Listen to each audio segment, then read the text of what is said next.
भगवते वासुदेवाय। तेरी मेहरबानी का है बोझ इतना, जिसे मैं उठाने के काबिल नहीं हूँ।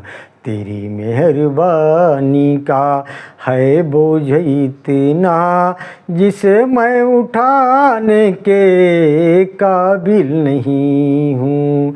मैं आ तो गया हूँ मगर जानता हूँ, मैं सिर को झुकाने के काबिल नहीं हूँ।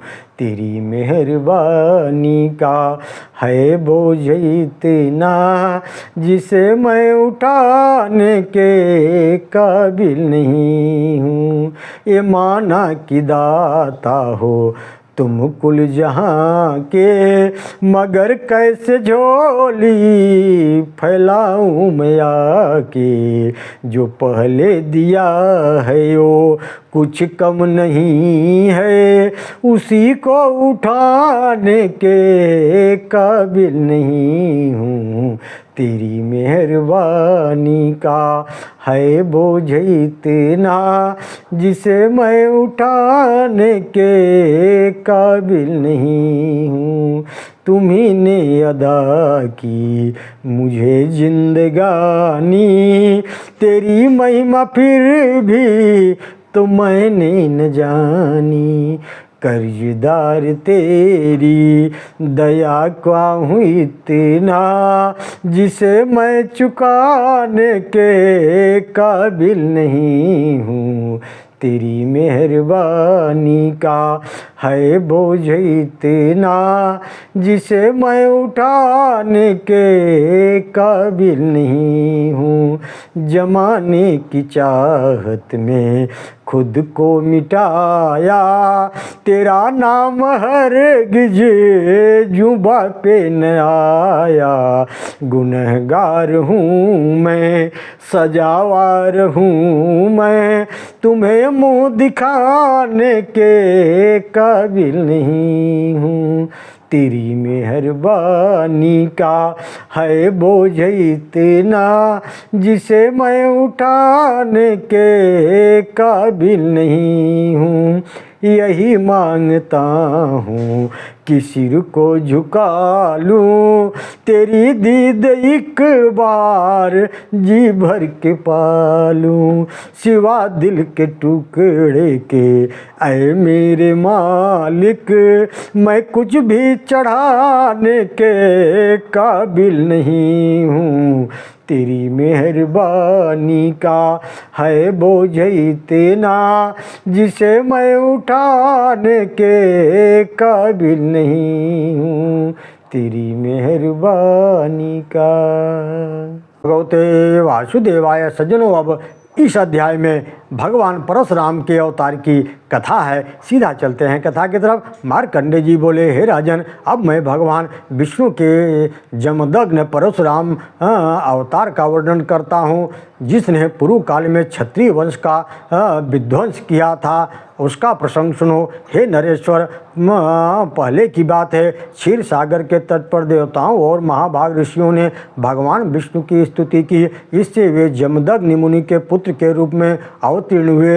वे भगवान संपूर्ण मुनि के पुत्र के रूप में अवतीर्ण हुए। वे भगवान संपूर्ण लोकों में परशुराम नाम से विख्यात हुए और दुष्ट राजाओं का नाश करने के लिए ही इस भूतल पर अवतीर्ण हुए थे। उनके अवतार से पूर्व राजा कृतिवीर का पुत्र कार्तवीर हुआ, जिसने दत्तात्रेय की आराधना करके सार्वभौम राज्य प्राप्त कर लिया था। एक समय वह नरेश जमदग्नि ऋषि के आश्रम पर गया। उसके साथ चतुरंगड़ी सेना थी। उस राजा की चतुरंगड़ी सेना के साथ आश्रम पर आया देख जमदग्नि ने नृपवर कृतिवीर से मधुर वाणी में कहा, हे महामते, आप मेरे अतिथि होकर यहाँ पधारे हैं, अतः आज अपनी सेना का पड़ाव यहीं डालिए और मेरे दिए हुए वन्य फल आदि भोजन करके यहाँ से जाइएगा। महान भाव राजा कृतिवीर मुनि के वाक्य का गौरव से मानकर सेना को वहीं ठहरने का आदेश दिया। वहाँ रह गया। इधर मुनि ने राजा की आमंत्रित करके कामधेनु गौ का दोहन किया। उन्होंने अनेकानेक गौशाला, अश्वशाला, मनुष्यों के रहने के योग्य विचित्र गृह, तोरण आदि का दोहन करके समस्त राजा रहने के युक्त सुंदर भवन, जिनमें बगीचे आदि की सुंदर उद्यान थे, प्रस्तुत किया। महल तैयार है, आप इसमें प्रवेश कीजिए। जब मुनि ऐसा कहा तब श्रेष्ठ मंत्री और लोग भी शीघ्र ही इस नवीन गृह में प्रवेश किए और विभिन्न जातियों, हाथी, घोड़ों आदि को अश्वशाला में रहे भृत्यगण इन छोटे छोटे घरों में निवास किए। मुनि के कहते ही राजा कीर्तिवीर ने उस उत्तम गृह में प्रवेश किया। दूसरे लोग दूसरे दूसरे गृहों में प्रविष्ट हो गए। इस प्रकार सबके यथास्थान स्थित हो जाने पर मुनि ने पुनः राजा कीर्तिवीर से कहा, हे नरेश्वर, आपको स्नान करने के लिए मैंने इस 100 उत्तम स्त्रियों को नियत किया है।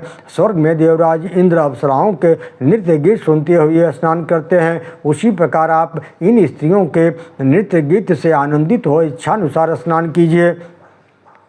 हे भूप, मुनि की आज्ञा से वहाँ राजा कीर्तिवीर ने इंद्र के भांति मधुर वाद्यों, गीत, शब्दों से आनंदित होते हुए स्नान किया। स्नान करने पर मुनि ने उन्हें 2 सुंदर सुशोभित वस्त्र दिए। धौत वस्त्र पहनकर ऊपर से चादर ओढ़कर राजा ने नित्य नियम करके बाद भगवान विष्णु की पूजा की। फिर मुनिवर ने गौ से अन्नमय महान पर्वत का दोहन करके राजा तथा राजसेवक वृंद को अर्पित किया। राजा तथा उनके भृत्यगणों ने जब तक भोजन कार्य संपन्न किया तब तक सूर्यदेव अस्ताचल की ओर चले गए। तब उन्होंने रात को भी मुनि के बनाए हुए उस भवन में गीत आदि विनोद से आनंदित हो शयन करते रहे। तदनंतर निर्मल प्रभात काल होते ही स्वप्न में मिली हुई संपत्ति के समान सब कुछ लुप्त हो गया। फिर वहाँ केवल कोई भूभाग मात्र ही अवशिष्ट दिख रहा था। राजा ने मन ही मन विचार किया कि पुरोहित से पूछा, हे महाभाग पुरोहित जी, यह महात्मा जमदग्नि मुनि के तप की शक्ति थी या कामधेनु गौ की, इसे आप मुझे बताइए। कीर्तिवीर ने पूछने पर पुरोहित ने उनसे कहा, हे राजन, मुनि में भी सामर्थ्य है, परंतु यह सिद्धि तो गौ माता की ही थी। आप लोभवश उस गौ का अपहरण न करें, क्योंकि उसे हर लेने की इच्छा करता है जो वह निश्चय ही उसका विनाश हो जाता है। यह सुनकर राजा के प्रधानमंत्री ने कहा, महाराज, ब्राह्मण का ही प्रेमी होता है। वह आपके पक्ष का पोषण करने के कारण राजा के कार्य की कोई परवाह नहीं करता। उस गौ को पाकर आपके पास तत्काल गुप्त हो जाने वाले नाना प्रकार के घर, सोने के पात्र, सैयादी, सुंदर स्त्रियाँ, ये सब प्रस्तुत रहेंगी, जिन्हें हम लोग यहाँ प्रत्यक्ष देखा है। उस उत्तम धेनु को आप अवश्य ले चलें। यह गौ आपके ही योग्य है। यदि आपकी इच्छा हो तो मैं स्वयं जाकर इसे ले आऊं। आप केवल मुझे आज्ञा दे दीजिए।